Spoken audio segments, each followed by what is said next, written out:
올해 초, 네. 그러니까 작년 11월, 12월, 1월, 2월이 바닥이었다. 네. 아, 거래량 최저였고 네. 바닥 찍었다. 네. 이제 더 이상 뭐 없다. 데드캣 네. 바운스 없다. 네. 이런 얘기가 이제 조금 더 목소리가 커지고 있는 시점입니다, 지금. 그런 것 같거든요. 네. 제가 볼 때 그렇습니다. 네. 네. 어떻게 좀 보세요? 서울시장 분위기. 우선 이건 좀 자료로 같이 볼게요. 알겠습니다. 네. 요겁니다. 네. 우선 이거부터 좀 갑시다. 분양 시장 관련해서 사람들이 좀 관심 많을 거예요. 예. 네. 지금 이게 기본형 건축비라는 게 분양가 상한제에 적용되는 건축비를 의미하는데요. 예. 정기고시를 9월 달하고 3월 달에 합니다. 네. 9월 15일에 이제 그 기본형 건축비 상승에 대해서 이제 기사가 나왔는데 네. 1.7% 상승했단 말이에요. 네. 그러면 이제 이게 지금 주요 원인이 시멘트하고 그 인건비인데 네. 물가나 이제 이런 인플레이션을 지금 못 잡고 있는 상황이다 보니까 분양가 계속 올라가고 있단 말이에요. 체감하고 있죠. 네. 분양가 좀 비싸다 뭐 이런 얘기도 좀 나와요. 13억 만 원. 네. 근데 분양가가 내년에도 더 상승할 여지가 있죠, 사실은. 네. 근데 여기에서 이제 좀 넘어가서 보면요. 예.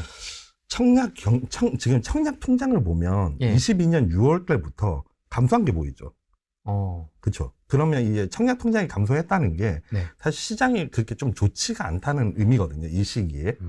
근데 밑에 보면 청약 경쟁률이 이제 가라앉은 걸 보여줬다가 네. 지금 회복세에 있죠. 이렇게. 예. 그렇죠. 그러면 이제 분양 시장도 좀 좋아지네?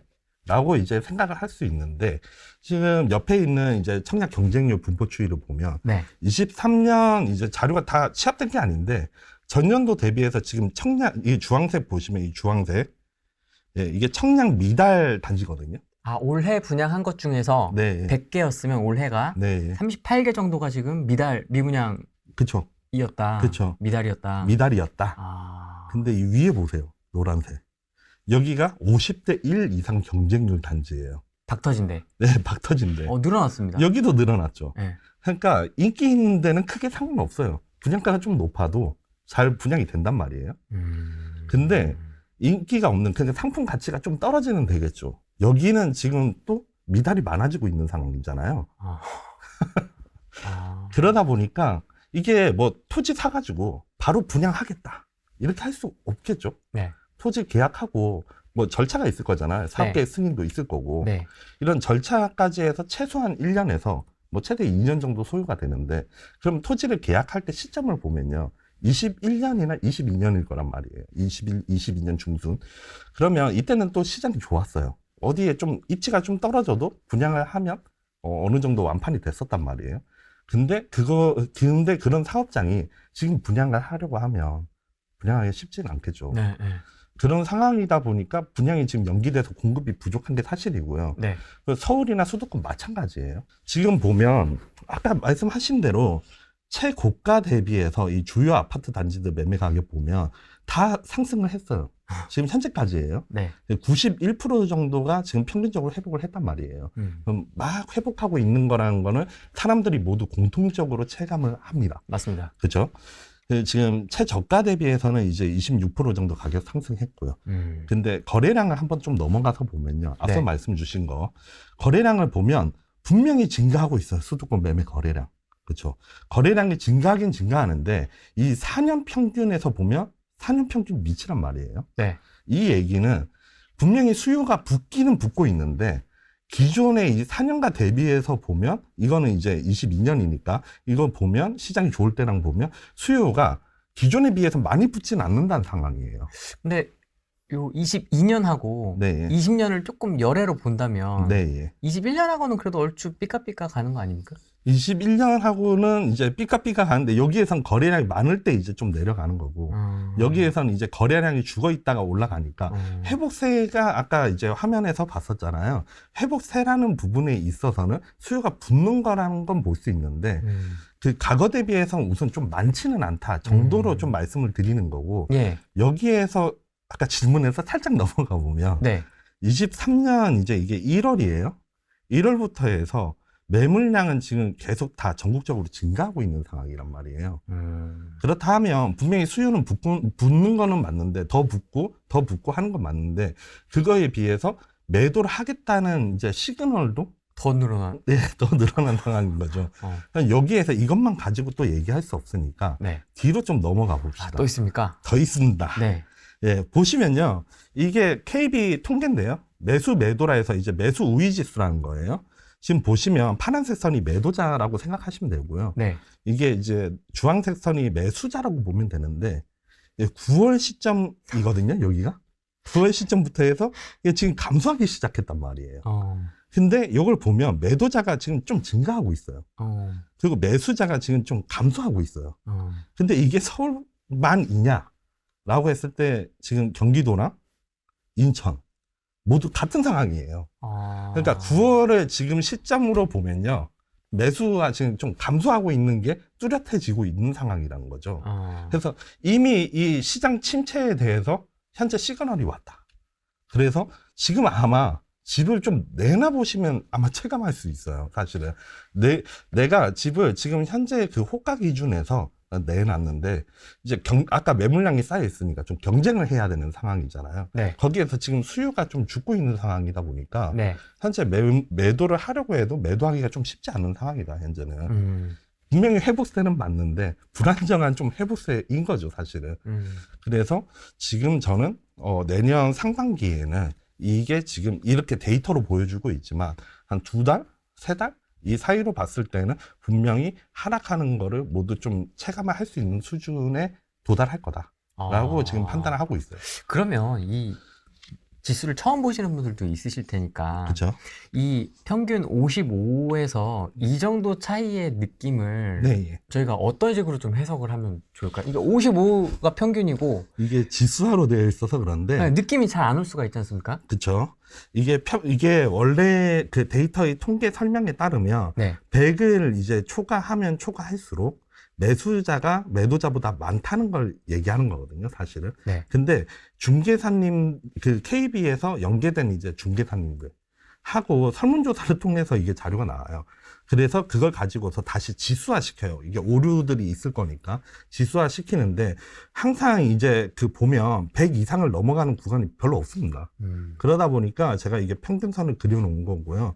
이 평균 대비해서 봤을 때 이 정도 수준이면 지금 사람들이 몸소 이제 좀 회복하고 있다라고 느끼는 구간이었는데 점점 시장이 지금 좀 안 좋아지고 있네라고 조금씩 가고 있는 상황인 거고요.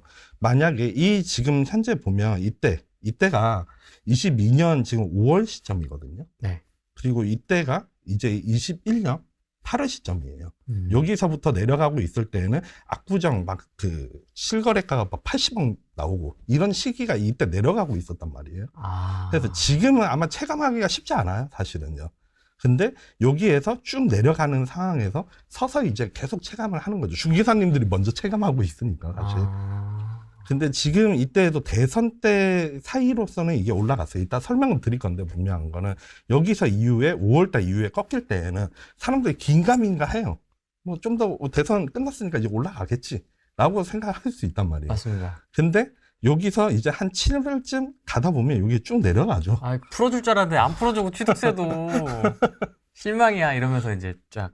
그렇죠. 지금도 그래서 이 통계로만 보면 수요가 분명히 증가한 거라고 볼 수는 있는데 예. 이 대선 때보다도 좀 낮잖아요. 그러네요. 네. 근데 지금 여기에서도 좀 낮아지고 있는 상황이잖아요. 지금은 그렇게 지금 부동산에 관심 있으신 분들이 이제 채팅에 왔을 테니까 사실은. 예. 왔을 때는 지금 현재에서 느끼기에는 조금 아직은 기가민가할 거예요, 사실은.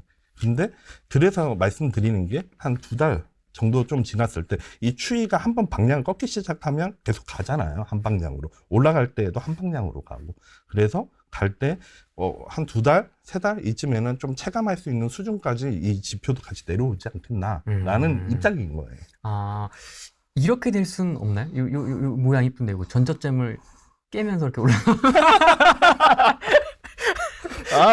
이렇게 이렇게 가면 안 됩니까? 그럴 수도 있겠죠. 네. 근데 제가 이거 하나 더 이따 말씀드릴게요. 알겠습니다. 말씀드리는데 네. 9월에 이게 내려가는 이유가 있어요, 사실. 제가 너무 앞서갔네요. 자, 보겠습니다. 네. 또 인천도 사실 마찬가지인 상황이라서 아까 이제 질문이 사실 네. 서울 부동산 좀 어떠냐 분위기라고 네. 말씀을 주셨잖아요. 그래서 분위기의 체감은 그냥 회복세에 대한 건 사람들이 이제 온전히 받아들이고 있는 상황인데 실질적으로는 매도를 하려고 하면 매도가 잘 안 되는 분위기인 걸 좀 느낄 수 있는 상황이고 그리고 실제로도 9월달 이후부터는 지금 수요가 감소하고 있는 상황이기 때문에 점점 체감도가 높아질 거다. 이런 분위기에 대한 부분은 좀 말씀드린 거예요. 사실 저는 이미 1차 역전세 왔다고 봅니다. 그래서 2차 역전세 여파? 솔직히 1차보다 그렇게 크겠냐? 라는 입장이에요, 사실은. 있기는 있는데 역전세에 대한 그게 없다고 말할 수는 없어요. 그래서 그건 현상이 지금 이렇게 일어나고 있는 거니까. 근데 이미 1차 역전세 한번 세게 왔다. 그래서 2차 역전세, 글쎄, 그렇게까지 클까? 라는 생각을 가지고 있고요. 공급 부족, 정말 사실입니다. 전세가 상승, 말할 것도 없죠. 지금 보여주고 있어요. 지금 올라가고 있습니다. 올라가고 있어요. 금리 인상, 한 차례에 대한 이슈가 지금 나오고 있잖아요. 네, 금리 인상 여파는 좀 있을 텐데, 금리 인상에 대한 부분도 그렇게까지 있겠냐. 복합적으로 작용될 거다라는 게 이제 결론으로 먼저 말씀드리고, 네. 자료를 한번 그냥 좀 볼게요. 알겠습니다. 자, 아까 역전세에 대한 여파부터 우선 말씀드릴게요. 네. 이게 지금 22년 7월도에 이제 부동산 124 랩스의 이제 매매 가격, 전세 가격이에요. 예. 이때부터 해서 가격이 내려가요. 2023년, 올해죠. 올해 1월 달까지 내려가는데 전세 가격도 같이 내려가잖아요. 네. 근데 이거에 대해서 막 금리 인상 때문에 그렇다라고 얘기를 하는데 금리 인상 시기를 보면요. 21년부터 금리 인상이 됐단 말이에요. 금리에 대한 여파 솔직하게는 그렇게 크다라고 전 얘기를 안 해요. 예를 들면 과거에는 금리 인상이 됐는데 오히려 가격이 올라간 적이 있거든요. 금리 이자 내는 돈보다 내가 투자해서 버는 돈이 더 많다라고 사람들 인식이 있으면 무조건 가격이 올라가게 되어 있어요. 그래서 과거에 이제 금리 인상 때문에 제가 이제 그 집값에 영향을 미칠 거다라는 포스팅을 21년 7월에 했었는데 7월 14일 아직도 기억납니다. 했는데 막 댓글에도 금리가 무슨 여태까지 영향을 미쳤냐 막 이런 개나 줘. 네. 근데 요즘에 의견이 대다수 금리 때문에 그랬다라는 게 있단 말이에요. 그분들 비아냥거리는 게 아니에요. 금리가 간접적으로 영향은 있는데 근데 직접적인 부동산 영향의 요소는 아니다라는 걸 좀 말씀드린 거고요. 자, 좀 갈게요. 네. 여기에서 이 부분을. 지금 여기에 맞물려서 22년 이제 보시면 5월, 6월 달쯤이죠. 이때 매매 물량 감소한단 말이에요. 근데 전세 물량은 굉장히 증가를 해요. 이게 무슨 의미냐면 임대차 3법이 실행된 시기 아시나요? 여름이었는데요. 몇 년도 여름이었는지 기억도 안 나네요, 이제. 20년. 20년이었습니까? 네, 20년 한 6, 7월 돼요. 이때 실행을 하면서 그때 막 짤도 올라오잖아요. 막 줄 서가지고. 그때 전세 가격 보면 엄청나게 기울게 상승을 해요. 그렇죠? 그러면 이때 이 시점에 전세를 구하신 분들 만기가 언제죠? 20년을 구했으니까. 22년 한 번, 그렇죠? 24년 한 번. 그렇죠. 그럼 22년에 보통 뭐 한 7월에서 한 12월 달인데 전세 아마 거주해 보셨으면 아시겠지만 전세 만기 때 저 만기 됐으니까 나갈게요 라고 바로 그렇게 얘기하고 나갈 수 없죠. 보통은 3개월에서 만기 3개월 전에서 뭐 한 6개월 전쯤에 미리 말씀드리잖아요. 그러면서 이 매매에 대한 기울기를 보면요. 매매에 대한 기울기가 이때 좀 증가를 해요. 자, 만기도 됐으니까 세입자 나가기 전에 집을 이제 좀 팔자. 이런 이제 시그널이 여기서 오는데 근데 매도를 하려고 하니까 매도가 안 돼요. 이유가 있어요. 그것도 이따 복합적으로 좀 말씀드릴게요. 네. 근데 만기가 어느 정도 이제 다 됐는데 어쩔 수가 없죠. 이분들도 세입자를 다시 새로 구해야 되잖아요. 네. 그래서 세입자를 구하려고 하는데 전세 물량이 계속 늘어나요. 거래도 잘 되거든요. 되는데 물량이 그만큼 늘어난단 말이에요. 늘어나면서 전세 가격이 서로 경쟁을 해요. 그러면서 좀 더 낮게 그래야지 세입자가 들어오니까 그 수요를 감당해야 되니까 그러면서 점점 전세 가격도 같이 낮아집니다. 저는 그래서 이때가 1차 역전세의 소화 시기라고 봐요. 이게 지금 전세 매물이 급격하게 늘어나는? 네, 예. 그러면 이제 이 얘기는 전세 가격이 급격하게 팡팡팡팡 낮춰서 어쨌든 내 걸 빨리 맞춰야 되니까. 그렇죠. 그래야 전세금을 내주니까. 그렇죠. 그러면 지금 이게 전세 가격이 보면 21년 한 10월 달 이쯤까지 지금 상승을 했잖아요. 이분들 만기는 23년 10월경이에요. 지금쯤. 그렇죠? 그러네요. 근데 그러면 지금 이제 만기 한 3개월에서 6개월 전에 얘기를 했어야 될 거 아니에요. 나간다고. 네. 나간다고 해가지고 마찬가지로 좀 증가를 해요. 근데 전세 물량은 감소하는 시기가 급격하게 지금 감소를 하고 있거든요. 사실은.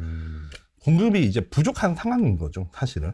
그래서 물론 이 구간처럼 똑같이 역전세가 한번 다시 일어나지 않겠냐 그러면 그럴 가능성이 없다고 말씀드리진 않는데 사실 그렇다고 얘기를 하진 않는데 그럼에도 불구하고 지금 현재 보면 전세 가격을 굉장히 빠르게 회복하고 있는 상황이란 말이에요. 그 얘기는 즉슨 이번 이동하는 세입자들은 좀 눌러 앉으려고 하는 그렇죠. 네. 전세를 이동하거나 네. 눌러 앉으려고 하는 경향이 좀 있는 것 같네요. 네. 더불어서 사실 저는 뒤에 자료 좀 더 보여드리겠지만 임대 활성화 정책을 앞으로 더 펼칠 거라고 봐요. 네. 그래서 임대 시장에 있어서 전세가를 끌어올리려고 많은 노력을 할 걸로 보기 때문에 그래서 지금 특히나 전세 보증 보험액은 증가하고 있다. 이런 얘기는 기사에서 많이 나오거든요. 네. 어느 정도 이제 이 부분에서도 좀 메꾸는 상황이고, 지금 정부가. 그래서 기본적으로 지금 역전세가 한 번 더 일어난다라고 얘기를 하기에는 그만큼 영향이 있겠냐라는 부분이 제 취지예요. 뒤로 가서 보면 이제 금리 아까 말씀드렸던 부분인데요. 금리가 영향을 미친 건 미쳤는데 저는 그게 하나의 요인이라고 생각 절대 안 해요. 그렇죠. 자, 첫 번째, 이거 가져온 이유가 있는데, 다시 매물량이에요. 네. 보시면 8월에서 9월 사이에 전국에 있는 매매 물량이 다 증가하고 있단 말이에요. 그렇죠? 네. 이 매매 물량이 증가한 이유를 먼저 알아야 돼요. 자, 9월 23일에 그 정부에서 하나 얘기를 한 게 있거든요. 이게 전면적으로 주택담보대출 금지를 시켜요. 1월 달까지. 그러면서 전국이 전부 급격하게 매매 물량이 증가하기 시작했단 말이에요. 그리고 이제 21년 11월에서 12월 그때쯤 촬영을 했는데 그때쯤에 이제 사람들이 긴가민가 해요. 아, 지금 시장이 좀 이상한데? 근데 대선 좀 지켜보면서 대선 이후면 오르겠지. 이런 이제 시그널을 준단 말이에요. 그래서 저도 그때 말씀드렸던 게 서울 상승하긴 상승할 건데 좀 주의가 필요하다. 지금 현재 상황은. 이렇게 말씀을 드렸어요. 이제 좀 애매모호한 것 같아서 제가 그렇게 얘기하니까 댓글에 네. 그럼 서울 상승한다는 거네요? 라고 얘기를 하더라고요. 그래서 오늘 그래서 메시지를 뚜렷하게 들고 온 거예요. 아, 나 하락할 거라고. 하락한다고? 네. 하락한다고? 네. 그런 메시지 뚜렷이 들고 왔고요. 자, 그래서 지금 보면 이때 대출을 금지시키면서 수요가 감소를 했단 말이에요. 네. 감소를 하는 와중에 이때 금리가 같이 인상되거든요. 금리가 계속 인상이 돼요. 그러면서 아까 말씀드렸던 1차적인 역전세가 같이 와요. 그러니까 첫 번째 단추는 주택담보대출 전면 금지시키면서 수요를 전면 차단하는 게 먼저였고 그 다음에 맞물려서 금리 인상이 되는 상황이다 보니까 여기에 못 이기는 사람들 또 있겠죠. 여기에서 5월 이후에 1차적인 역전세가 같이 오면서 네. 이게 맞물려서 시장이 그때 하락한 거다라고 저는 판단을 해요. 자, 우선 좀 그렇고요. 네. 그러면 지금 현재 제가 이렇게 하락을 어떻게 보면 얘기하는 이런 키워드는 대출 규제예요. 그리고 여기에 대해서도 누군가는 분명히 또 얘기하고 있을 거예요, 사실은. 주택담보대출을 이제 50년 만기 주택담보대출을 DSR에 40년을 적용하는 게 9월 13일에 가계 부채에 대해서 대책회의를 금융위원회에서 해요. 하면서 이때 지금 주담대 한도를 줄이는 거를 실행을 시켰고 더불어서 특례 보금자리론 일반형 중단시켜버리죠. 네, 없앴죠. 그렇죠. 그래서 금리도 금리와 같이 대출도 원래라면 시장에 굉장히 파급력 있는 어떠한 이제 그런 키워드는 아닌데 이게 시기마다 분명히 작용하는 시기가 있어요. 이걸 뒤에서 한 단계 더 보여드리면 예. 이거 지금 여기 대출에 대해서 이걸 규제를 시킨 것도 이유가 있는데 어쩔 수 없는 이유였다는 걸 말씀드리기 위해서 이 자료를 가져온 건데 지금 보시면 5월 달부터 가계대출이 굉장히 늘잖아요. 많이 늘었네요. 그렇죠. 근데 여기에서 보시면 전부 다 주택담보대출 때문에 이게 늘어요. 요거 보시면 요게 빼기 이걸 하면 이게 나오거든요. 주택담보대출로 지금 대출이 엄청 증가하고 이 액수가 커지다 보니까 이게 개인 신용도가 영향을 미치면 이게 국가 신용도 영향 같이 미치는 거거든요. 그러다 보니까 어쩔 수 없는 가계대출을 잡을 수 없는 규제가 쓸 수밖에 없어요, 이거. 그러면서 이게 실행된 게 9월이라 그랬잖아요. 네. 아까 보여드린 KB 통계도 9월부터 감소하고 있잖아요. 네. 그러니까 수요에 대한 부분을 억제시켜 버리니까 현재로서는 지금 감소하고 있는 게 데이터에 같이 나타나는 거죠. 지금 이런 상황 때문이라고 좀 말씀을 드리고 싶고요. 그래서 이 지금 대출이 한번 규제를 걸 때마다 과거에도 이렇게 좀 시장에 영향을 미친 시기가 있었어요. 지금 보시면 회복세였죠, 이때도. 근데 그 2009년 9월 달에 실행한 내용을 보면 수도권에 DTI하고 LTV 규제를 강화시켜버려요. 그러면서 점진적으로 시장이 안 좋아진 게 보이죠. 그래서 수요 시장이 좀 회복세에 보이니까 지금 여기에서 과거에 LTV하고 DTI를 열어버려요. 그때는 DSR 개념이 없었으니까. 이때가 이제 그겁니까? 빚내서 집 사라. 네. 그 유명한. 네, 그 시기에. 이런 상황이다 보니까 이게 수요가 작을 때, 수요가 상대적, 아까 제가 말씀드린, 그러니까 수요가 굉장히 많으면 크게 영향이 없는데, 요 상황에서 수요가 어느 정도 좀 적은, 볼륨이 적은 상황에서 대출 규제나 완화는 시장의 파급력을 어쨌든 가져온다. 라는 게 이제 제 입장인 겁니다. 네, 인 거고, 아까 그러면, 자, 요 잠깐 뒤로 넘어갈게요. 예. 이거 좀 보여드린다고 하면, 예. 그 과거 정권에서도 보면 임대 사업을 활성화하는 시기가 좀 늦어요. 다른 시기들보다. 그러니까 대출 규제는 걸 수밖에 없는데, 브레이크는 걸어야 되는데, 가격이 떨어지면 이게 정부도 그렇고 국민도 그렇고 다 안 좋잖아요, 사실. 그러다 보니까 전세 가격을 밀어 올리는 방향으로 갑니다. 전세 가격을 밀어 올리면 매매가가 떨어지는데 전세 가격이 올라가면 매매 가격에 대한 그 저항선, 이제 그쵸. 하방을 이제 어떻게 보면 압력을 주는 거죠. 쉽게 말하면. 이런 식으로 그 유사하게 갈 거다. 왜냐하면 규제 완화를 시켜서 표에 대한 지지는 얻어야 되니까. 저는 그렇게 보고 있어요. 지금 그래서 여기에 보면 취득세 중도 아직 이게 열지는 않았는데, 네.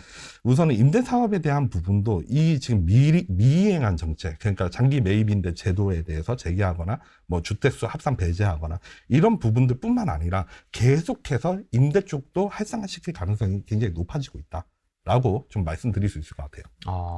정리를 하면 상저하고, 그리고 전체적인 24년의 시장은 약보합세의 시장일 수 있다. 왜냐하면 이제 떨어진 거에서 회복을 하면 그 정도 수준에서 통계는 나올 테니까 라고 저는 보고 있어요. 자, 그러면 이거 하나 더 그냥 갈게요. 네. 지금 보면 저는 총선에 뭐 굉장히 크게 어떠한 이제 그런 생각을 가지고는 있지는 않고, 네. 다만 공급 부족이 분명히 키워드란 말이에요. 그래서 서울도 보면 제2의 한강 르네상스에 대해서 얘기를 했는데, 네. 이번에 9월 26일 그 주택 안정화 대책을 보면 다 공급에 대한 얘기예요. 그리고 이번 주에 그거에 대해서 입법 예고했습니다. 즉 바로 실행한다는 거죠. 그래서 이 공급 부족에 대한 부분은 정부가 이미 어떻게 보면 내포를 한 거예요. 그 발표를 한 거죠. 그리고 이거에 대해서 계속 화두를 던질 거예요. 그래서 저는 이제 서울에 더 이상 땅을 늘릴 수는 없잖아요. 네. 그러다 보니까 제 내피셜이지만 그 제2의 그 서울 뉴타운처럼 낙후된 지역에 신도시로 개발할 수 있는 이러한 어떤 정책을 더 펼칠 거라고 보입니다. 그 신통계획이라던가, 그리고 지금 보면 정비 사업에 대한 활성화도 지금 이번 대책에 들어가 있었지만, 네. 그렇지만 이 고밀도 개발이라고 해가지고 그 용적률을 상향시켜서 고밀도로 층을 높여가지고 올리고 나머지 부지를 공원화하게 하자라는 그 발의하는 내용들이 지금 계속 나오고 있거든요. 네. 이런 얘기는 이제 고밀도 개발을 하면서 녹지 비율을 안정화시키기 좀 서울 쪽에 약간 저는 포커싱이 맞춰져 있다고 보여요, 그게.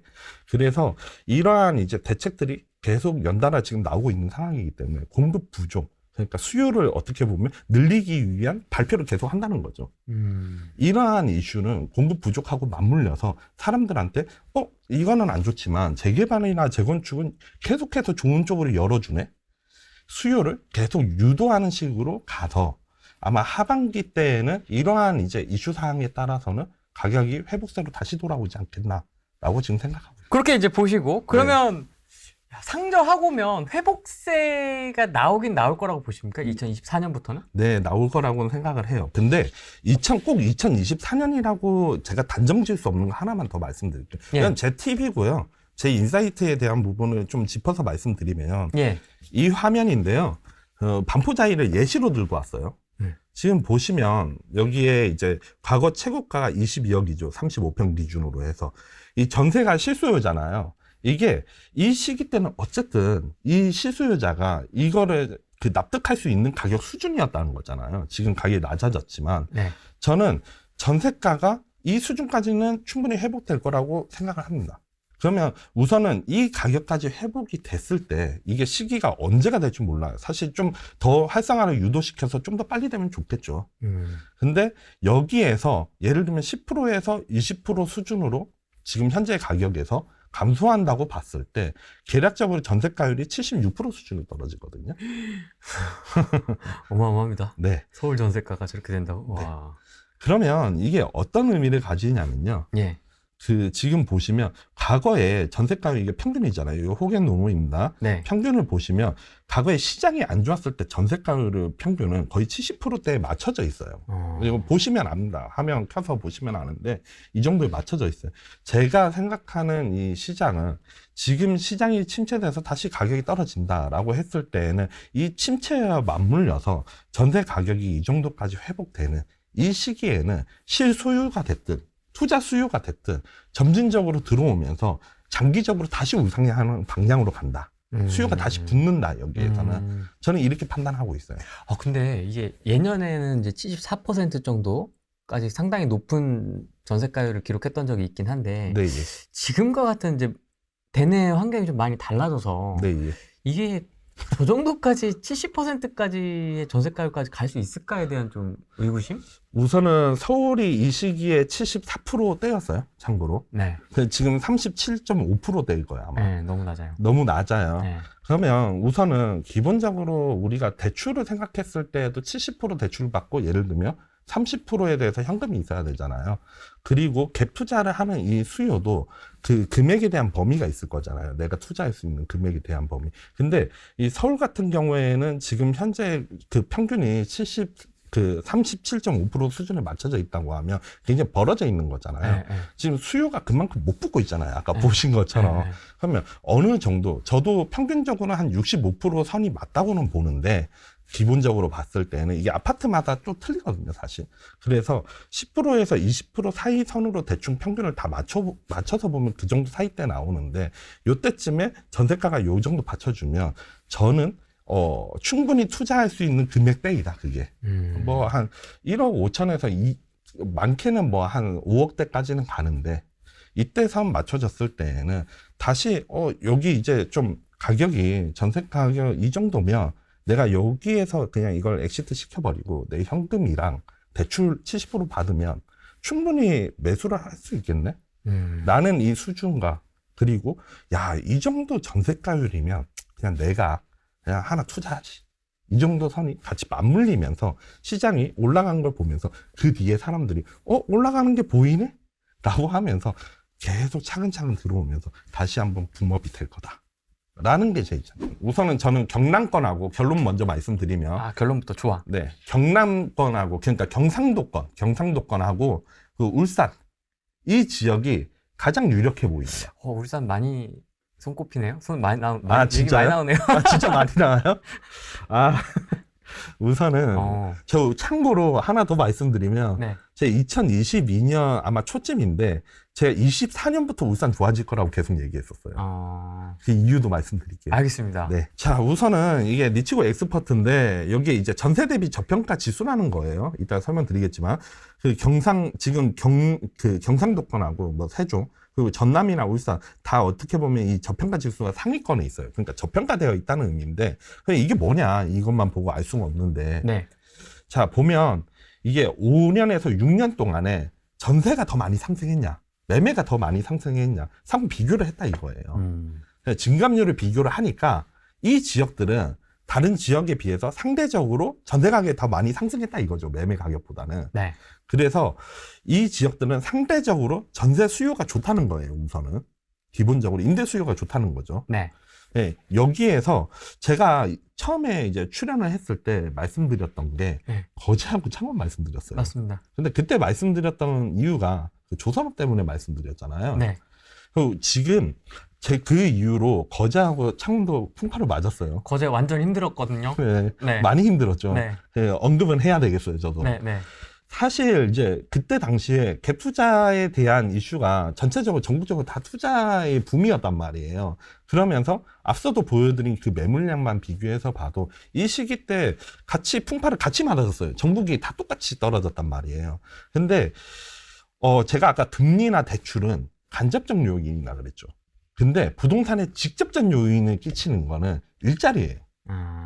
그 올해만 해도 봅시다. 용인에 그 남사천당 산업단지라고 거기에 이제 발표를 해버리니까 네. 삼성 들어온다. 난리가 났었죠. 그렇죠. 용인 한숲시티가 막 사람들이 한숲시티라고 놀렸어요. 한숨. 근데 34평 기준으로 그게 3억 이제 초중반대였는데 막 5억대까지 올라요. 한순간에. 지금 다시 좀 가라앉았지만 이게 일자리에 대한 파급력이 진짜 크거든요. 사실은. 왜냐? 일자리가 생기면 사람들이 모일 거고 사람들이 모이면 주택 공급 필요하고 네. 공급이 필요하면 임대든 매매든 어쨌든 들어갈 거고 전세가 올라가면 매매가 밀어붙일 거고 그러면 투자 가치가 있다고 사람들이 다 판단을 한단 말이에요. 거기에서. 그러면 지금 그 조선업 분야에 있어가지고 그 안 좋냐 시장이. 뭐 다른 분들도 똑같이 얘기하겠지만 지금 좋아요. 근데 그때에 비해서 뭐가 좀 달라졌냐면 우선은 조선업 쪽에서 인건비를 올리지 못했어요.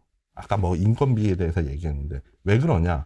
2016년부터 시작해가지고 거의 6, 7년 동안 시장이 안 좋았어요. 거긴 계속 적자였단 말이에요. 마이너스고 기업이. 네. 근데 그런 상황에서 인건비를 어떻게 올려요? 지금 흑자로 돌아오고 있단 말이에요. 수주량이 많이 늘어나면서. 그러면 사람들이 이 울산에서 그럼 어디로 빠져나갔냐 하면 대부분 평택으로 갔단 말이에요. 그럼 평택에 반도체로 갔냐? 아니요. 거기에 공장 설립해야 되니까 그리고 아파트 지어야 되니까 다 건설업 쪽으로 갔어요. 근데 지금 건설업 그렇게 좋지는 않죠, 시장이. 네. 그러면 우선 인건비를 올려줄 요건은 됐어요, 조선업 쪽에서도. 그래서 사람을 이제 좀 충당을 하겠다, 뽑자 했을 때는 인건비를 올릴 거예요. 그럼 이 사람들, 일자리에 있는 사람들은 다시 저는 몰려갈 거라 봐요. 왜? 과거에 울산에서 거기에 갔었으니까. 반대로 온다고 저는 생각을 합니다. 우선 그런 입장이고요. 그런 부분에 있어가지고 이 사람들이 다시 모이면서 점진적으로 그 수요가 증가할 거다. 특히나 여기 전세 수요가 지금 좋은 상황이니까 더. 이런 부분이 있고, 뭐 안 좋은 얘기만 하는데 좋은 얘기도 잠깐 합시다. 네. 네.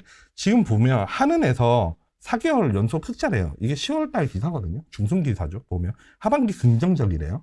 보면 울산에 조선업만 있는 거 아니죠. 승용차 부분도 호조로 이어갈 것 같아요. 네. 지금 울산의 입주 물량은 올해가 좀 많았거든요. 근데 내년 또 적어요. 물론 신규 공급은 계속 있는데, 그거에 따라, 그 신규 공급을 말고 제외하고 보면 기존 공급에 대한 신규 물량은 적단 말이에요. 그래서 내년부터는 이 울산 이런데, 그리고 경남권에서도 저는 주의 깊게 보고 있고, 그리고 저도 기회가 된다면 시장 상황을 보고 나서 그럼 매수를 할 것 같다. 라고 말씀드릴 수 있을 것 같아요. 그 경남도 좀 지역이 넓지 않습니까? 아, 경남이요? 네. 탑픽 3개 정도만 꼽아주신다면, 그리고 그 이유도. 우선은 저는 첫 번째로 뽑는 곳은 아까 말씀드린 창원이에요. 아, 창원. 네.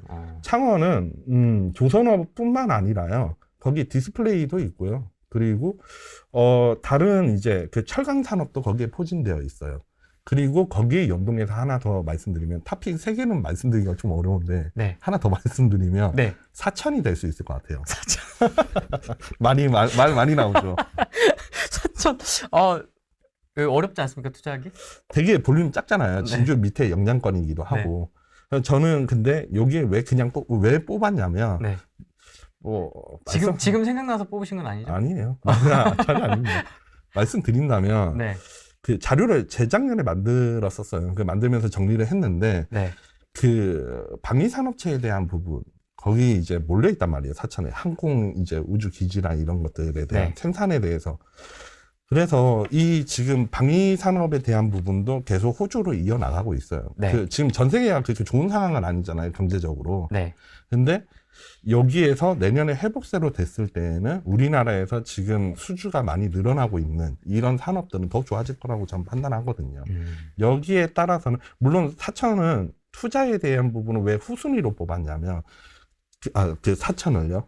창원은 볼륨이 좀 커요. 그래도 그 동네에서. 근데 사천 아까 웃으시는 이유가 볼륨 되게 작잖아요. 네.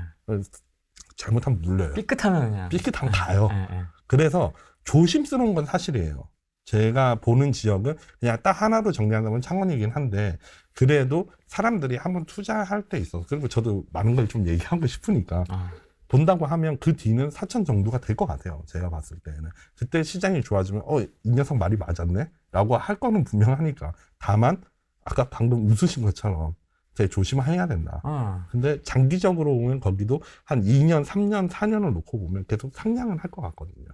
이런 입장에서 좀 말씀드린 거예요. 그러면 울산 대 투자의 관점에서 네. 울산 대 창원.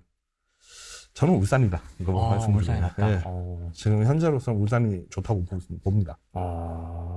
그래서 좀 더 상황을 지금 추이를 지켜보고 계시는군요. 네. 근데 그럼에도 불구하고 아까 지방시장 그리고 우리 다주택자 투자하시는 분들한테 좀 말씀드린다고 하면 울산은 내년부터는 지켜보고 거기에 시장이 정말 제 말대로 가격이 올라가는 추이를 보이고 있다라고 했을 때는 들어가도 우선은 안전하다라는 쪽으로 말씀드리겠습니다. 제가 게스트분들 나오시면 항상 여쭤보는 지역이 네.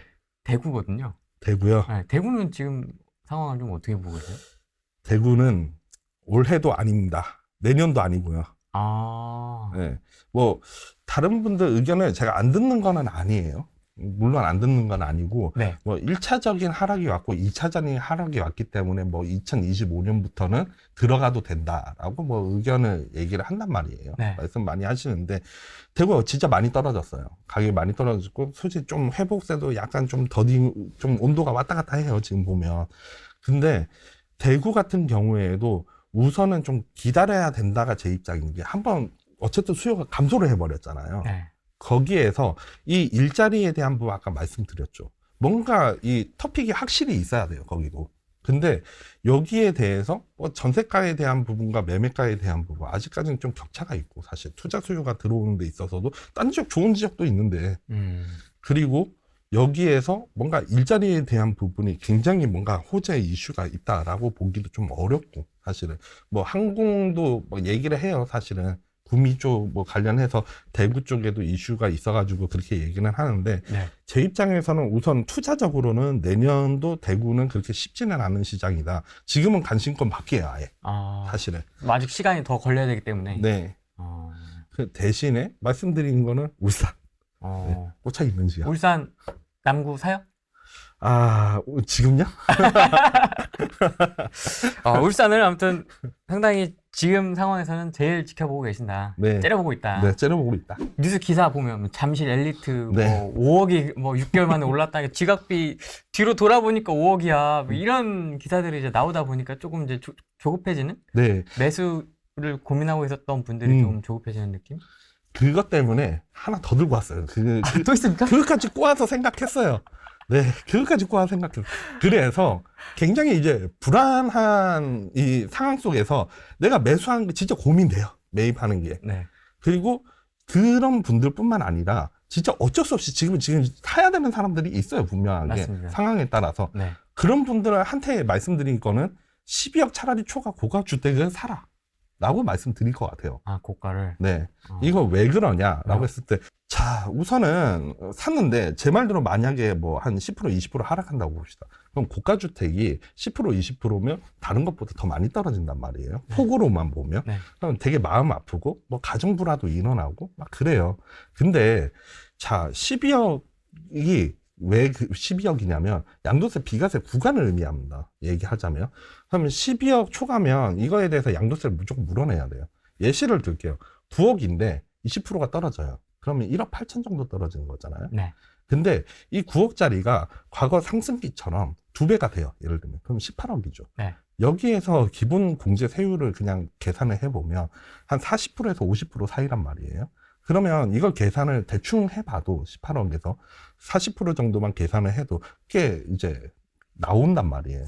그러니까 6억에 그 양도 차익이 12억까지는 비과세 구간이니까 6억에 40% 정도만 그냥 최소한으로 계산을 해봐도 2억 4천이에요. 그러면 20% 떨어지는 거와 그 세금 내는 거와 계산하면 세금이 더 커요.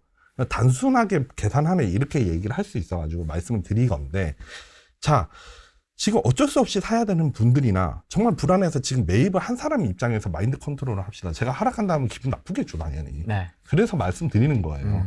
자, 마인드 컨트롤에 대한 부분을 생각을 해보면요. 네. 그 우선은 만약 물려요. 어쩔 수 없이 들고 가야 돼요. 했는데 거주하고 보유를 10년 해요. 그러면 양도소득, 이게 장기보유 특별공제가 어쨌든 80% 되는 거잖아요. 뭐 부동산 하시는 분들이 어느 정도 아시겠지만, 그래서 어차피 12억 초과해서 양도 차익 나올 것 같으면 장기보유 특별공제를 80% 매겨가지고 세금을 완전히 줄여버려라 이거예요. 제 입장에서는. 어차피 물리든 뭐 아니든 간에 고민될 것 같으면. 자, 이걸 왜 하냐 보여드릴게요. 자, 서울하고, 이게 강남구하고 서울에, 네. 그 송파구, 그리고 도봉구예요. 네. 도봉구가 가격이 제일 낮겠죠. 네. 과거에는 이게 편차가 그렇게 크지는 않았어요. 근데 그 이후로는 편차가 거의 비슷해요. 배수로 보면, 배수는 거의 비슷비슷하게 가요. 그렇죠. 배수는 거의 비슷비슷하게 가요. 네. 그렇죠. 근데 차이는 어떻죠? 벌어지고 있습니다. 굉장히 벌어지고 있죠. 물리적인 가격은. 물리적 가격 엄청 벌어지고 있잖아요. 네. 이제 지금 도봉구 팔아서 내 노동으로 해서 가긴 너무 힘든 시장이에요. 그렇죠. 근데 이게 상승 시기가 한 번 더 온다. 그럼 더 벌어지겠죠. 그렇죠. 그래서 이게 양극화 현상이 일어나다 보니까 사람들이 계속 상급지 이제 얘기를 하고 있단 말이에요. 그렇죠. 그러면 이런 상황이라고 하면 내가 상급지로 가야 돼요. 근데 상급지로 가려면 나도 세금을 줄여야지만 어쨌든 그 차익에서 줄여버리고 여기 상급지를 넘어갈 수 있는 건데, 이 고가주택에 대한 부분에서 양도 차익이 너무 많이 발생해서 양수세를 너무 많이 물어버리면 내가 갈 수 있는 기회를 놓치는 거잖아요. 이런 분들 같은 경우에는 사실 이 그 장기보유 특별공제에 대한 부분까지 세금까지 고려해라. 이거 세금까지 고려해서 투자를 생각을 해보면 그렇게 나쁜 계산은 아니다. 그럼 뭐 나머지는 뭐 법인으로 투자하든가 해야 되겠지만, 기본적으로 말씀을 드렸을 때 이것까지 마인드셋을 가지고 가면 그게 문제는 없다. 우리 그 카톡방에서 보면 이런 거 나오잖아요. 그 투자는 이렇게 평탄한 길로 가는 게 위에 하나 나오고 아래는 막 전투 막 하면서 이게 나오잖아요. 돌멩이 막 짊어지고 막 가시밭 그렇죠. 하고. 맞아요.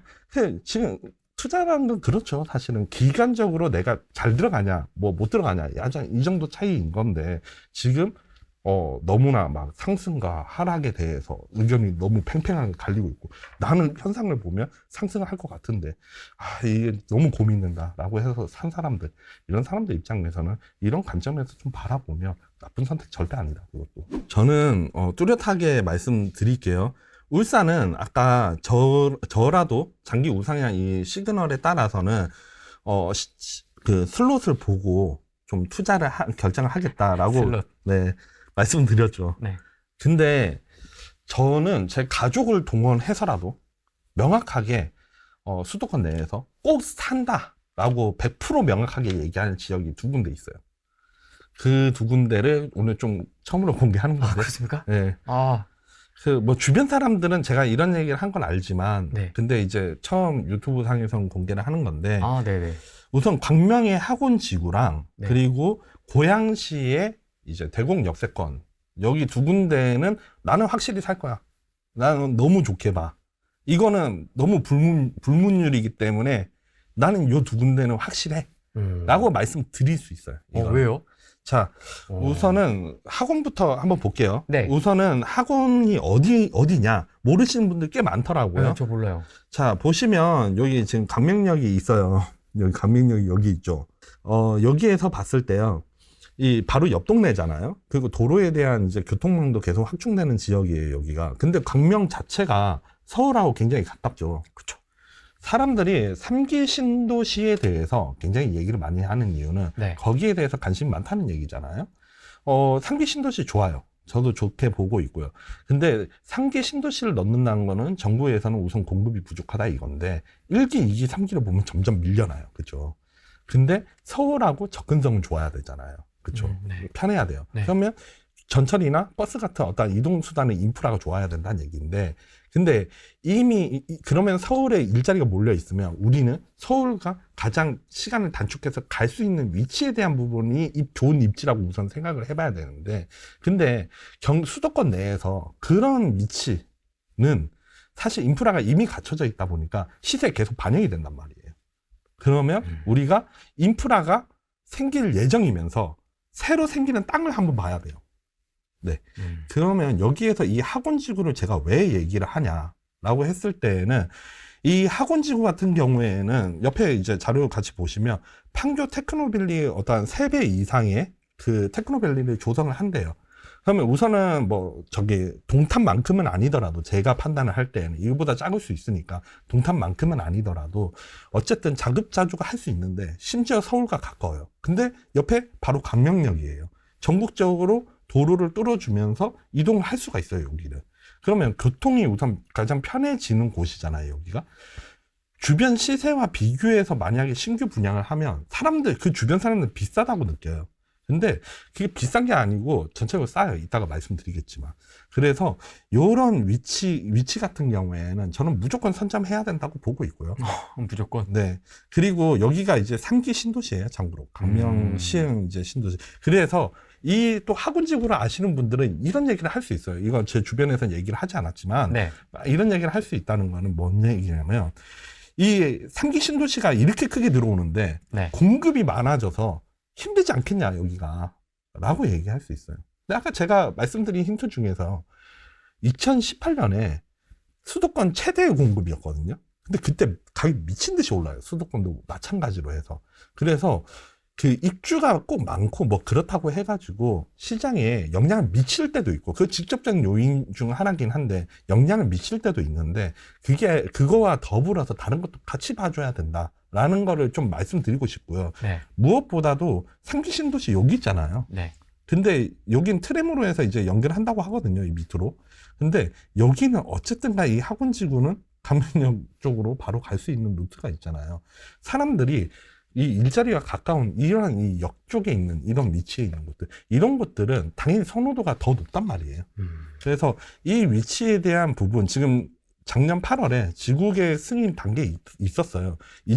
2026년 준공 목표로 한다는데 제가 봤을 때 좀 늦어질 수 있어요. 그래서 여기가 지금 들어가라 이건 아니에요. 내년에 들어가라 이건 아닌데, 기억하고 있다가 여기 분양했을 때 주주님 저희 얘기를 했는데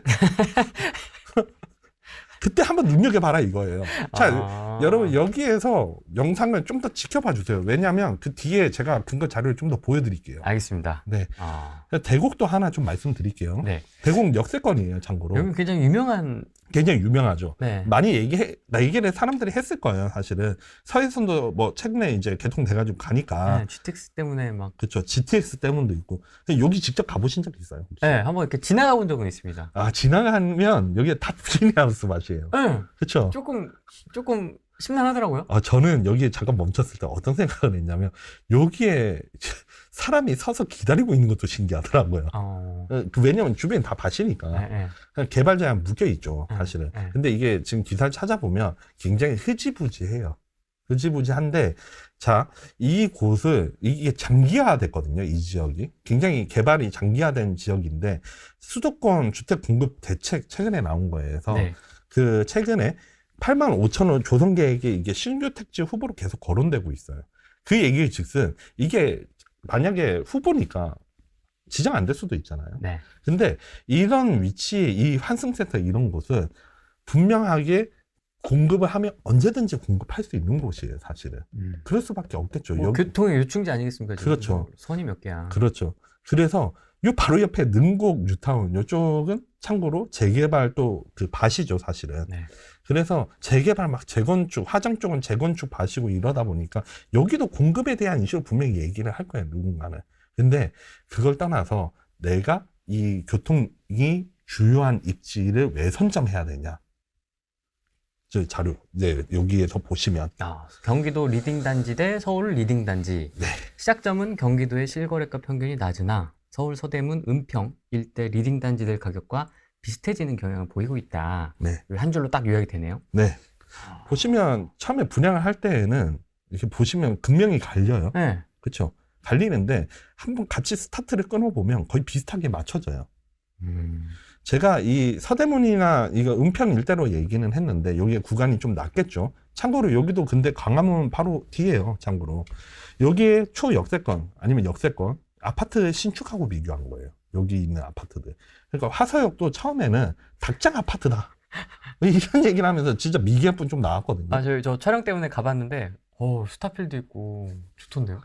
그때 근데 이거 분양할 때 미기압분 나올 때 너무 웃겼어요. 막 사람들 댓글 보면 닭장 아파트 누가 사냐. 강명역 솔직히 강명역 처음 들어올 때 벌판이었거든요. 근데 이런 것들 지금 사람들 사고 싶어 하잖아요. 엄청 깨끗하고 좋아요. 맞아요. 평지고. 네. 맞아요. 그래서 제가 이런 말씀을 드리는 거예요. 우리가 우선은 투자라는 거는 어쨌든 내가 좀 저점에 사서 저평가된 걸 사가지고 그 어느 정도 좀 내가 가고 싶은 곳과 키를 맞추던가 아니면 내가 뭔가 사고 싶은 곳과 키를 맞췄을 때 훨씬 더 유리하잖아요. 이렇게 봤을 때는 충분히 이런 입지, 저는 오늘 좀 입지에 대해서 말씀을 드린 건데 네. 이 입지에 대한 부분을 선점을 해라. 왜냐하면 제가 참고로 장현 지구의 이제 아파트를 명의를 이제 부모님께 그냥 보내드렸어요. 근데 이 장현지구도 처음에는 막 그 트리플 역세권이다. 월판선 들어오고 신안산선 들어오고 이런 지역이다. 서해선도 들어오고 하니까. 그래서 홍보를 많이 했는데 여기도 미분양이 계속 났었단 말이에요. 분양가 비싸다. 여기 왜 사냐. 어떤 분은 여기에 뭐 그 송전탑이 있어가지고 전자파를 다 맞아줄 것이다. 임대하는 사람이. 이런 얘기를 할 정도로 비아냥됐거든요. 근데 지금 가격이 꽤 많이 올라간 거 볼 수가 있어요. 거기도. 그래서 이런 뭐 격언 중에 그런 것도 있잖아요. 저기 장화 신고 들어가서 뭐 구두 신고 나온다. 네. 근데 요런 데는 지금으로서 봤을 때는 되게 살고 싶은 지역이잖아요. 요런 데도 처음에 그랬다고 말씀드리면서 제가 말씀드릴 수 있는 거는 경기도권은 이런 데는 나라면 무조건 산다. 그래서 무조건 추천한다. 뭐 이런 입장에서 말씀드리는 거고. 근데 이게 이제 학원도 그렇고 네. 대곡도 그렇고 네. 뭐 이제 전 학원은 오늘 처음 들어보니까 네. 대곡을 말씀드리자면 이게 기약의 좀 중장기로 정말 봐야 되는 느낌이 아닌가 싶어서. 사실 대곡은 그럴 수 있어요. 저도 지금 지켜보고 있다는 거지. 여기가 지금 후보로 거론돼서 지정을 해요. 그러면 지금은 이제 지구계획과 뭔가 사업승인을 빨리 같이 패스트트랙으로 한다고 지금 대책이 나온 거기는 한데 이 후보지로 거론 안 되면 그냥 말짱깡이잖아요, 사실은. 그래서 제 입장에서는 우선은 뭐 당장에 지금 제가 매수를 해라는 것도 아니고 제 입장에서는 이 진짜 가치가 좋은 이런 이제 사례를 들어가지고 말씀을 드리는 거죠. 저라면 이런 것들을 제가 알고 있기 때문에 저는 여기 요런 데면 무조건 산다. 근데 여러분들은 좀 응용해 볼 수는 있겠죠. 분명한 거는. 어떻게 응용해야 되죠? 수도권에서 네. 예를 들면 내 집 근처에요. 예를 들면 월곶이 있다고 봅시다. 네. 시흥에. 네. 월곶 역세권 개발도 지금 일어나고 있거든요. 그 옆에 이제 갈대밭 쪽으로 해서 이제 일어나는데, 여기 예를 들면 나는 월곶에 살고 있거나 아니면 배구 신도시에 살고 있어요. 예를 들자고 하면. 근데 이 사람이 말한 것과 좀 연결을 해서 봤는데, 월판선이 여기 역세권으로 들어오게 되어 있거든요. 그쪽도. 그래서 이게 옆에 송도로 가기도 편한데, 여기 GTX B에 대한 부분도 뭔가 이슈가 있는 것 같고, 그리고 여기가 뭐 4호선이나 어떻게 해서 뭐 트램으로 해서 연결되는 것에 대해서도 좀 고려가 되네? 이런 것들을 상호 연결지어서 보다 보면 여기 분양할 때 사람들은 잘 모르잖아요. 아까 학원 얘기하듯이. 근데 나는 알고 있어요. 나는 알고 있는 정보예요. 근데 여기에서 봤을 때 내가 서울과 접근성이 얼마나 좋은지를 비교해 보면 답은 분명히 나온다는 거죠. 3기 신도시뿐만 아니라 그것뿐만 아니라 내가 사는 이 지역에서 봤을 때 더 좋은 지역일 수도 있잖아요. 그쪽이. 그래서 말씀드리는 거예요. 자, 우선 강남 상구. 무조건 그냥 강남 상구죠, 사실은. 근데 강남 상구 들어가기 쉽지 않아요. 그쵸? 네. 네. 그래서 그걸 제외하고 우선 강남 상구부터 제외하고 봅시다. 네. 제외하고 보면 아까 말씀드렸던 이 용산 한남 뉴타운인데 네. 한남 뉴타운도 사실 추가 분담금까지 고려해서 본다고 하면 사실은 반포하고 가격이 거의 피카피카예요. 사실은. 왜냐하면 초기 투자금은 분명히 작아요. 그러니까 다른 어떤 재개발보다도 적은데 네. 얘가 계산을 좀 제가 좀 이렇게 해보잖아요. 그리고 얘가 분양가가 어느 정도 선이겠다라고 계산을 하고 실제로 그러면 여러분들께서 초투 얘기만 듣지 말고 직접 중개사를 한 5군데 돌아다니다 보면 이 계산을 해보면 계략적으로 이게 26억이구나 28억이 보이거든요. 알려줘요 심지어. 그렇기 때문에 여기가 지금 반포하고 가격이 좀 비슷해요 사실은. 그래서 이것도 접근하기는 쉽지는 않은데 제가 우선 강남 3구만 제외하고 좀 말씀드린 거기 때문에 네. 강남에 좀 준하거나 아니면 향후에 강남보다도 좀 좋아질 수 있는 여지를 가진 어쨌든 낙후된 지역이기 때문에 그런 곳이다라고 좀 말씀드리고 두 번째입니다. 두 번째는 요 청량리역 일대를 봅니다. 청량리. 근데 이거는 뭐 많은 분들이 알고 있는 여기 굉장히 많이 들어와요 여기는. 네. 옆에 이 역세권 일대에는 이미 공급이 됐기 때문에 옆에 있는 이 청량리 유타운을 이제 좀 보고 있는데 저는 그보다도 좀 주의 깊게 보는 것은 사실 장안동이에요. 장안동이요? 네, 동대문구 동대문구? 장안동이요. 장안동은 사실 이제 면목산 아직 들어오진 않았죠. 이 면목산에 대한 부분이 여기 엮여 있는데 옆에 면목동이라던가 아니면 전남 뉴타운 이런 데에 비해서 대중교통 편의가 되게 불편해요. 맞습니다. 왔다 갔다 하기 되게 힘들죠. 그런 만큼 서울에서도 여기 일대가 가격 구간이 제일 낮아요. 근데 여기를 돌아다녀 보시면 한 가지 더 특이점이 있는데요. 네. 여기 골목으로 가다 보면 사람 한 명 들어가는 게 좀 쉽지도 않을 정도로 네. 골목이 막 껴있어요. 그 공업가사 같은 거 막. 그렇다 하면 여기 지금 신규로 빌라 넣고 싶어도 못 넣어요. 그 얘기는 재개발이든 가로주택이든 여긴 개발을 할 수밖에 없는 지금 사이트예요, 사실은. 그래서 이런 낙후된 지역의 가격 구간이 낮은 곳, 저는 이 곳이 향후에는 개발 이슈는 너무 당연시 될 수밖에 없고, 그래서 이런 데에서는 투자 차익을 분명히 남길 거다라는 입장에서 말씀드리는 거예요. 여기 가서 살아나는 게 아니라 여기에 내가 적은 돈으로, 적은 자본으로도 서울 일대에서 이런 것을 노려볼 수 있다. 이런 입장에서 말씀드리면서 네. 뒤로 넘어가서 보면 네. 노량진 뉴타운, 예, 말씀드릴 수 있을 것 같아요. 네. 왜 그러냐? 이번 상승장에서 가장 이슈가 많이 됐었던 게 흑승 뉴타운이에요. 네. 그렇죠. 네. 흑승 뉴타운 많이들 말씀 주셨어요. 흑승 뉴타운이 그렇게 가시화된 거는 사실 신축 아파트들 이미 눈에 띄게 들어오고 있어서 그랬잖아요. 노량진 뉴타운 사실 한 군데 빼놓고 나서 보면 아직까지 개발 진행 단계예요. 네. 이런 곳은 다음 상승장 때 분명히 이게 붐이 같이 일어나요. 그래서 주거지로서 가장 각광받을 수 있는 이 위치, 그리고 서울에서 어쨌든 중간에 포지션에 교통 편의를 가진 위치, 요런 데로서 나중에 굉장히 많이 언급될 수밖에 없다. 그러면 이 언급되는 이슈에 따라서는 분명히 여기가 다른 곳과 어떻게 보면 갭의 차이를 메꿀 수 있다 라고 판단하고 있고요. 그런데 저런데 말고 라고 했을 때에는 저는 이제 마지막으로 말씀드릴게요. 두 가지 포인트가 더 있는데요. 네. 금천구에 네, 과거에 이제 시흥 뉴타운이었던 곳이 있어요. 그 서울 뉴타운 중에 개발이 이제 안 됐죠, 사실은. 여기가 이제 신안산선하고 좀 맞물려 가지고 이게 뒤에 산자락이다 보니까 여기가 이제 개발이 되게 안 됐어요, 사실은. 네. 이런 위치에서 또 개발이 됐을 때에는 분명히 눈여겨볼 수 있다. 여기가 끝자락이니까 또 가격 구간이 낮거든요. 근데 내가 거주를 하긴 해야 되겠는데 다른 분 그런 의견이 있을 수 있잖아요. 그 거주를 또 하면서 기다리겠다 하는 분들 입장에서 봤을 때에는 물론 좀 젊은 분들에 해당될 수도 있긴 하겠지만 이 강서구에 염창에서 이 마곡 라인에 떨어지는 한강변 쪽을 한번 눈여겨볼 필요가 있어요. 왜요? 왜 그러냐? 이쪽 일대가 30년이 넘어가서 통합 재건축 추진하는 이런 아파트들이 있어요.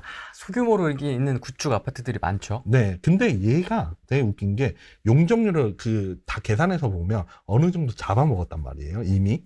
그래서 리모델링이나 막 이런 이슈도 있고 그랬어요, 여기가. 근데 잘 생각해 보면요. 지금 현재 아까 제가 첫 번째 말씀드린 고밀도 개발로 해서 위로 올리고 공원화 시켜가지고 네. 여기를 개발하겠다는 발의가 좀 많이 나온다 그랬죠. 이런 일대의 용적률 완화시켜줄 가능성이 굉장히 크죠, 사실은. 그래서 이 일대에 내가 우선은 좀 거주가 어느 정도 좀 가능하면, 왜냐면 여기는 어쨌든 그 주거에 대한 환경 인프라는 괜찮거든요. 오래돼서 그렇지, 아파트가. 그래서 이 일대에는 다시 한번 붐업이 온다. 그래서 이런 일대에도 서울에서는 제 픽입니다. 제 픽인데 한번 볼 필요가 있다라고 말씀드릴 수 있습니다. 아니 근데 쭈쭈미님, 저는 갈아타기나 네. 내 집 마련을 해야 되는데 네. 지금 썩빌에 들어가서 지금 그 막 바퀴벌레 뒤집어 까져 있고 막 이런 썩빌에 들어가서 몸빵 하기에는 조금 쉽지 않은데요? 이러면 어떤 전략을 취해야 되죠? 근데 지금 갈아타기 하기도 쉽지는 않은 상황인데, 사실은. 네. 상황이긴 한데, 관점이 다 달라요. 여기에서는, 썩빌이 무조건 좋죠. 막 이렇게 얘기를 할 수도 있고, 네. 아니면 그냥 좀 더 상급지 구축으로 가라, 이런 얘기를 할 수도 있는데, 저의 관점은 명확히 아까 이제 관점이 일치하는 게, 저는 본인의 거주 만족도가 제일 좋은 곳으로 갈아탈 것 같으면, 그러니까 만족도를 위해서 가는 걸 가장 1순위로 봐야 된다고 봐요. 그러니까 예를 들면 내가 상급지로 가는데 구축이에요. 근데 내 입장에선 나는 그 라이프가 안 맞아요. 저는 지금 구축으로 왔어요. 신축에서 구축이란 말이에요. 관악구에 다 이제 산 보면서 지금 살고 있어요. 산자락에서. 근데 전세가도 싸고 완전 구축이거든요. 이제 25년 좀 넘어간. 근데 25년 정도 됐네요. 그 정도인데 제 와이프도 그렇고 저도 그렇고 굉장히 만족해요, 사실은. 어떤 포인트가 그렇게 좋으세요? 우선은 평지에서 산으로 왔는데 이게 맨날 이제 산 공기를 마시니까 앞에 서울대도 보이거든요. 멀리서 보이는데 저희 입장에선 자연 환경이 더 좋은 거죠. 예전에 홍제에서 살았었거든요. 서대문 이런 데에서. 이때가 훨씬 좋았던 거예요. 저희가 생각하는 그 이미지는. 근데 왔는데 앞에 보라매 공원이 있어가지고 여기 자주 갈 줄 알았는데 잘 안 가요. 평지니까 잘 걸어 다니지도 않아요. 그리고 저희가 의식하지는 않았는데 잘 걷지는 않게 되더라고요. 근데 지금 관악구에 있으니까 저희가 엄청 잘 돌아다녀요, 사실은. 저희 라이프가 거기에 맞춰져 있는 거죠, 사실은. 그래서 저희 입장에서는 좀 구축으로 가든 아니면 신축 가면 당연히 좋죠. 신축 가면 좋은데 이렇게 왔다 갔다 해도 크게 문제가 없는 라이프인 거예요. 상황 맞춰져 있는 게. 근데 저와 반대인 사람이 있을 거잖아요, 분명한 거는.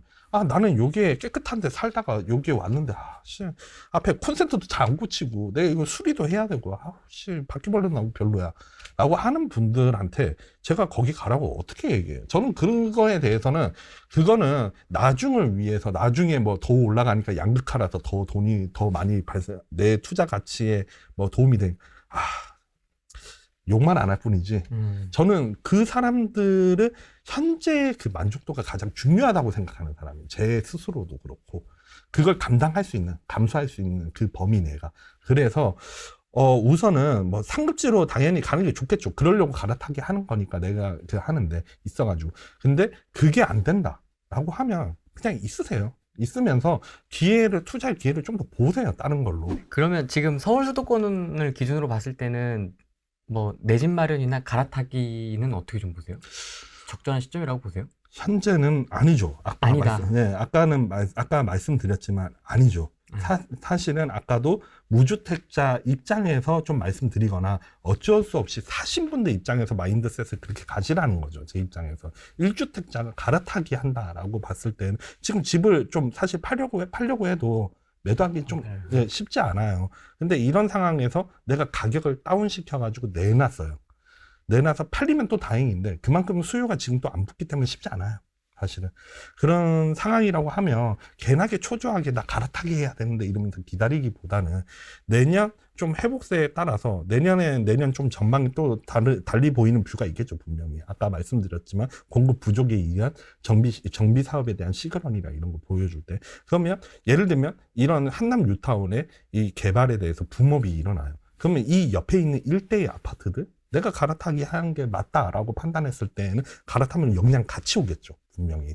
그러면 다른 것보다 회복세 분명히 좋을 거예요, 그럴 때는. 이런 것들은 염두할 필요가 있다라는 정도로 말씀드릴게요. 성수 좋아요. 성수 1구역, 2구역, 3구역, 4구역, 5구역 다 한강변 바라보고 있고 이거에 대해서 개발에 대한 그 범위도 크죠, 사실은. 크래프톤도 들어오고 거기는 좋은데 되게 장기예요, 이것도.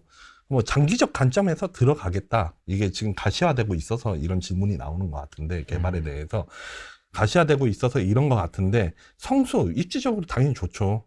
나중에 더 좋아질 수 있는 지역이고 그거는 누구나 다 안단 말이에요. 근데 저는 지금 시점에서는 수요가 감소하니까 지금 지켜봐야 돼요.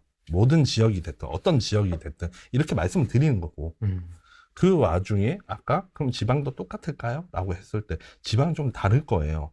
라고 말씀드리면서 정비 사업에 대한 붐, 수도권에서 분명히 이거에 대해서 수요를 끌어들일 만한 요소를 분명히 지니고 있기 때문에 현재 그 정권에서 이 대책에 대한 방향은 그래서 이러한 이슈에 따라서 들어간다. 내가 그 뭐 좀 선제적으로 들어가는 거나 아니면 수요를 끌어들이는 데서 좀 들어간다. 라는 입장이라고 한다고 하면 저는 하나 말씀드릴 수 있는 거는 좀 장기적 관점에서 봐라. 그 성수나 이런 것들. 아니면 너무 뭐 단기적으로 나는 투자자라 가지고 단타로 막 치고 나오겠다. 라는 부분에 있어서도 좀 리스크가 있다. 네, 지금 성남부터 좀 얘기를 하면 성남이 투자자들이 많이 들어왔다 굉장히 많이 빠졌어요. 제가 올해도 갔다 왔다 했고요.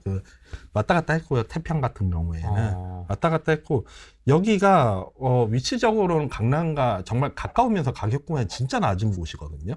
문제는 지금 여기가 원래라면 가로주택으로 막 묶여 있었단 말이에요. 이 구성남이.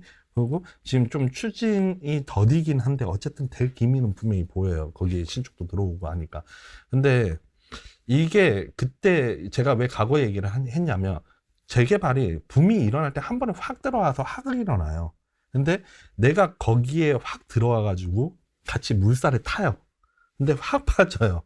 그러면 이게 내가 생각하는 걸 얘한테 물어봤더니 얘가 좋은 지역이야 라고 얘기해서 들어갔는데 그 물살에 타고 들어갔는데 이게 파는 게 시기가 더뎌져요. 그럼 내 마음이 상하죠, 사실은.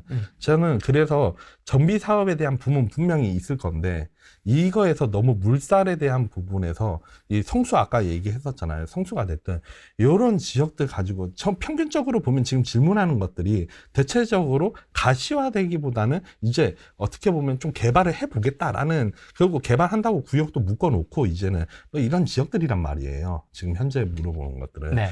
구성남도 뭐 장기적인 포지션은 거의 6년을 들고 가야 되는 거죠. 쉽게 말하면. 그거 감당할 것 같으면 가고 그리고 관리처분 인가가 나는 부분 그 포지션에서 났을 때 또 한 번 훅 올라가거든요. 사실은 이게 단계별로 봤을 때는 요 상황에 따라서 내가 매도를 할지 아니면 거주를 할지 이 관점에서 좀 보고 접근해라 이거는 라고 말씀드릴게요. 자, 우선 화성 향남 다시 한번 갑시다. 이게 2차를 의미하는 것 같은데 이거 신규 이제 저쪽 뉴타운이니까 뉴타운이 아니고 향남도 어쨌든 신도시니까 향남지구 같은 경우에는 여기 같은 경우에는 우선은 다 똑같아요. 제가 지금 답 주는 거 보면 네. 이게 질문이 되게 의미가 없을 수 있고 어떤 분한테는 의미가 있을 수 있는데 향남 같은 경우에도 화성에서 좀 먼 지역이에요. 이게 사이드로 옆으로 보면 좀 멀어요. 근데 사실 서해 쪽으로 서해선 타고 가다 보면 잘 보이거든요. 그 지역이 잘 보이긴 한데 어쨌든 수도권 범위에서는 좀 멀단 말이에요.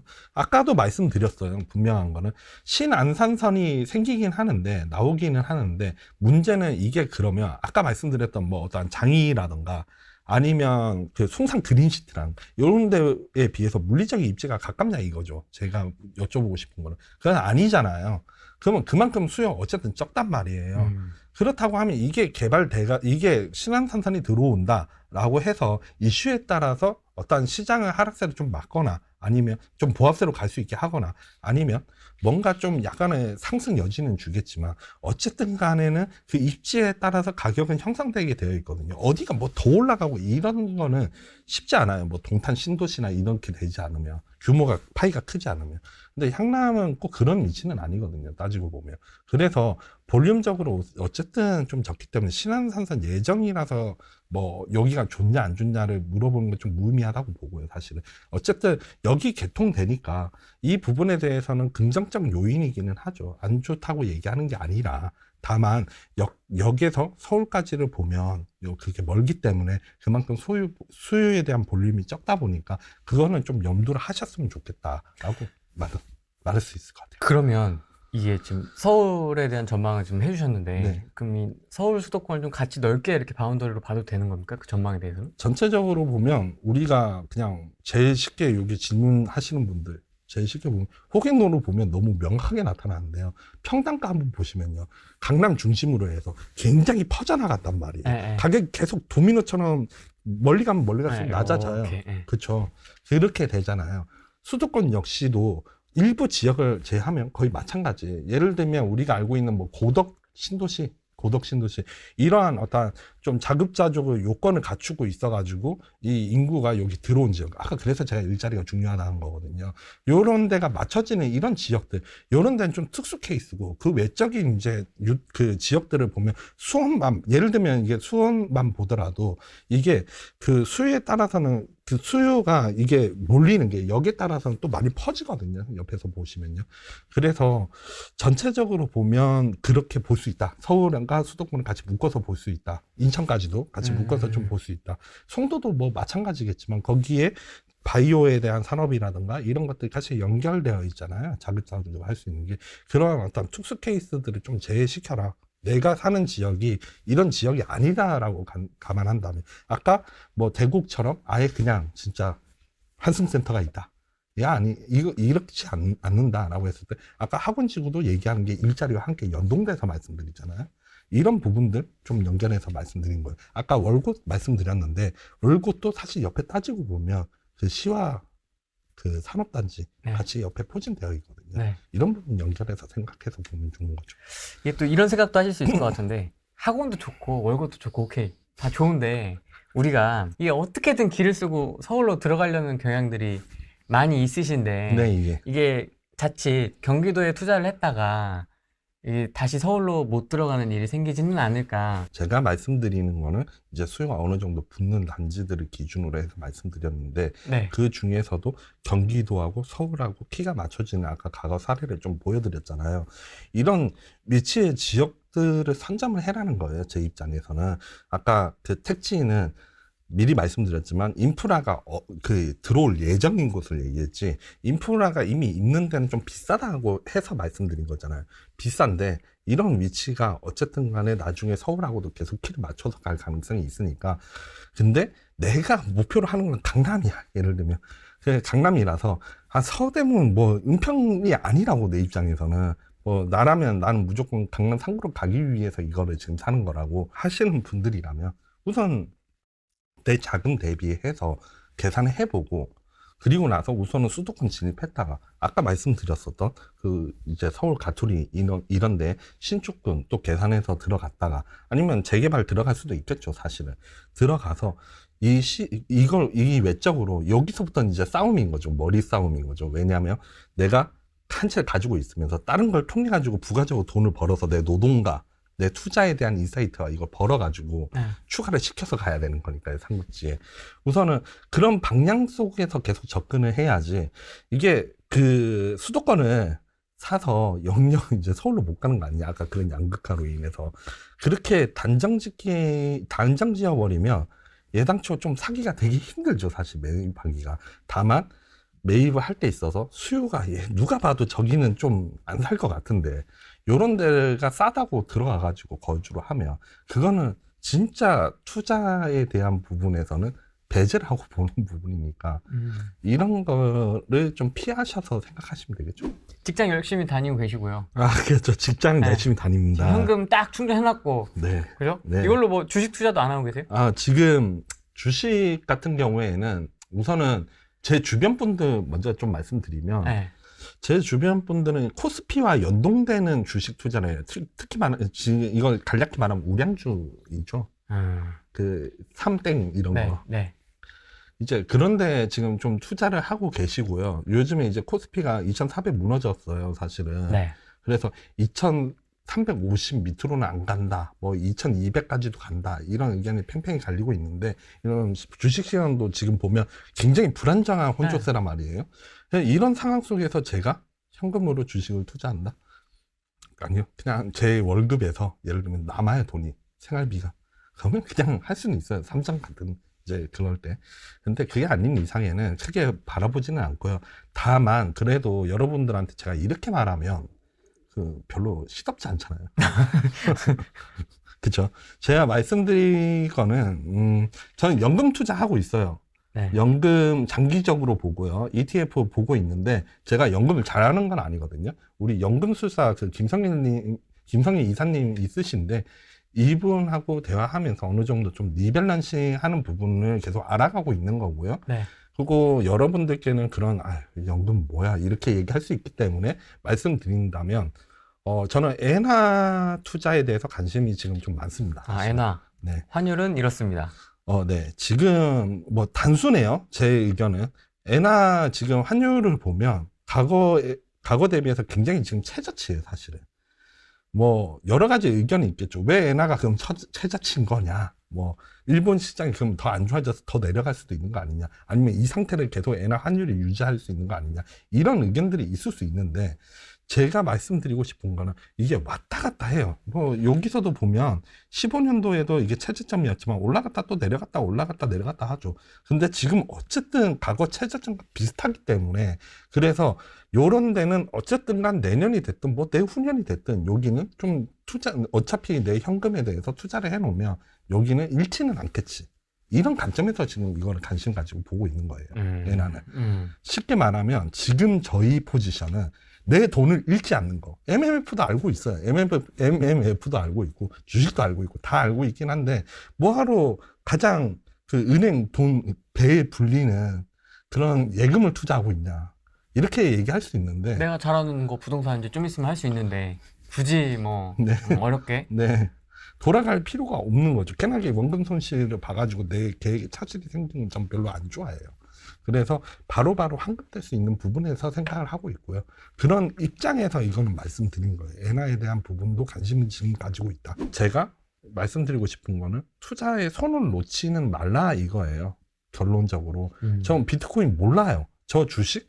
사실은 주식도 저는 제가 잘 아는 분야가 확실히 아닙니다. 아닌데 그럼에도 불구하고 이 사회를 살면서 보니까 제가 이 부동산 업계에 몸 담고 느낀 거는 제가 그냥 부동산 업계에서 일을 해도 일을 하는 직장인일 뿐이지 직접적으로 내가 돈을 벌려고 하면 이런 걸 공부를 해야 되더라고요.